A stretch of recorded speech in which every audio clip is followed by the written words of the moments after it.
Hello my friends, John LaRuffa here with another Straight Up Solo, and in this episode we're going to take a look at the expansion for Tekhenu, Obelisk of the Sun, and we are going to look at the time of Seth. So this expansion just came out in the United States. I'm going to tell you about how I feel and what it looks like from a solo perspective.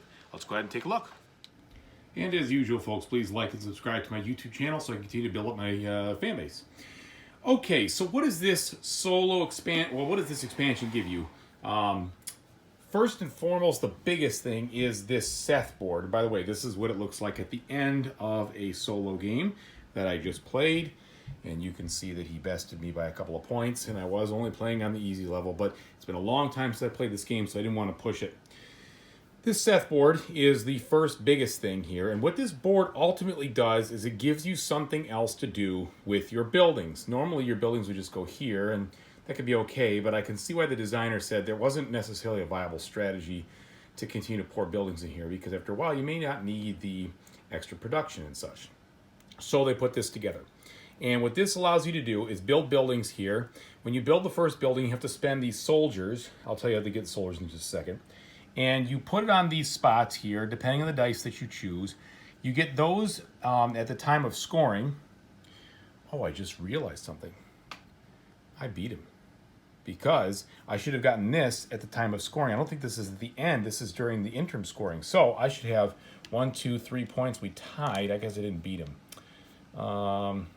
Because he would have gotten 2 points at that point too. Yep, all right. Anyway, didn't beat him. Point is that you're building these things and they score during the scoring round. They don't score during the main game, but you're also getting a little reward. And I guess, well, finishing this up. When you do that, you also place one of these tiles, and these tiles change the actions on the temple area. I shouldn't say the actions, the rewards in the temple area. So when you cover them, you get different rewards. And so you can see these vary in the different things that you get, which I do like that because it adds some variety to the game and kind of makes it a little bit more interesting as far as what you want to cover over there on the temple. Also, the statues, pardon me, if you build a statue here, you get to take some cards for free, essentially, from the card offer area. And so that can help. Or if you build it here, it's the usual thing, you get the reward, which in this case is one resource of your choice. If it's you or if it's the bottom, then you get the 1 point, okay?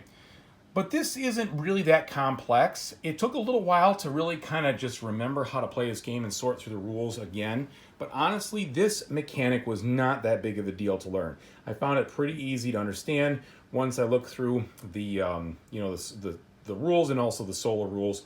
The last thing it does is when you build here, you also get one of these permanent blood taint things, which starts to weigh down your scale over there. And that makes it hard because these never go away. And so the more you do on the Seth board, the harder it will be to remain balanced over here. Okay, so that's, I'd say, the biggest part of this expansion that you get from a game changer. The other thing it gives you are these priests, and you can spend these priests to get these artifact cards. Here's an example of one. You pay, instead of choosing just the Ankh card here, in the 2 section and getting that reward, you can decide to get this one if you pay the 5 priests, and this gives you a one-time thing you can do throughout the game. So that adds a little bit more flavor to it. You can add, if you want to go harder, easier, you can add more than 3 or less than 3, I guess, in a 2-player game or with the bot.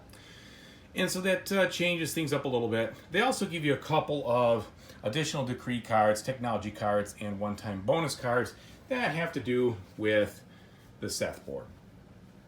Besides that, there isn't a ton more added to the game. They give you a few more tiles to mix in with this pyramid, and when you do that, you have to remove one random resource generating tile, or I should say resource picking tile, and one random god picking tile from the board, so you still get a straight pyramid. But besides that, it doesn't change anything there. The interaction between the solo bot and you is very similar to the main game. But what I will say with what they added, which I really appreciate, and I said so in my unboxing of this, is a great solo player aid for the bot.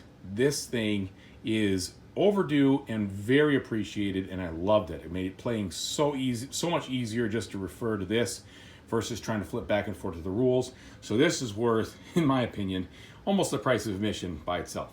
All right, so that gives you a quick idea of what you're doing here and what you added with this expansion. Let's go ahead and tell you what I think up top. All right, so hopefully that helped you understand what you're getting with this expansion here. I will say that I feel like the expansion, I'll give you the negatives first. I feel like the expansion is a little expensive for what you get. It's kind of pricey. It's almost the price of a full game. I thought that was a little much. There's nothing wrong with what you get. In fact, I really like what you get, but I felt like it was $10 US dollars more expensive than it needed to be. The other thing about it, and I did forget to do this, so I'm going to do it right now. You do get these different colored dice. These different colored dice, the red ones, and there's blue ones here too. The red ones, when you take those, you add soldiers. The blue ones, when you take those, you add priests. And the green one is always pure no matter where it is. That's what those do. It's it's just a way to get those extra things. It really doesn't change too much from the gameplay, although it is nice to have the green one to balance out some of those blood tokens where you can at least hope to get your hands on one of the pure dice if you're running low. This expansion does not really change the whole overall feel of the game, which is great because I loved the base game as it is, and I don't think it added too much complexity to it. I feel like it actually kind of just rounded out the way the base game could be in full. And I would not buy, well, in my personal opinion, I wouldn't buy any more expansions for this game because I think right now this is the perfect level of interaction, strategy, challenge, and decision making. Any more, I think it will be too much for me.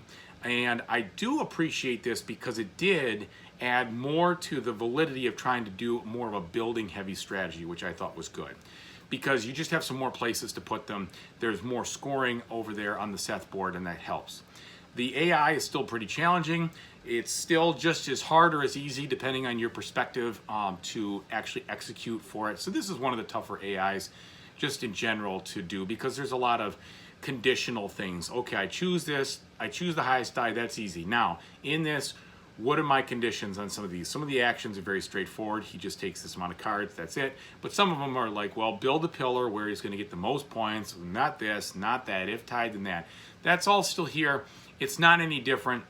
Really hasn't changed too much. Same type of thing with the Seth board. Overall, I think it's a great expansion for those who like the game. It is a little bit high priced. However, I love the fact that it came with that player aid. That itself is worth at least 10 bucks. So if you think about it, 10 bucks for the player aid, 30 bucks for the game, it makes about sense. Because I think it was 40 MSRP. But it's a really good one. I think it's good. I like the way it changes up some of the things in the temple to spruce that up a bit. I like the fact that you could do more things with buildings.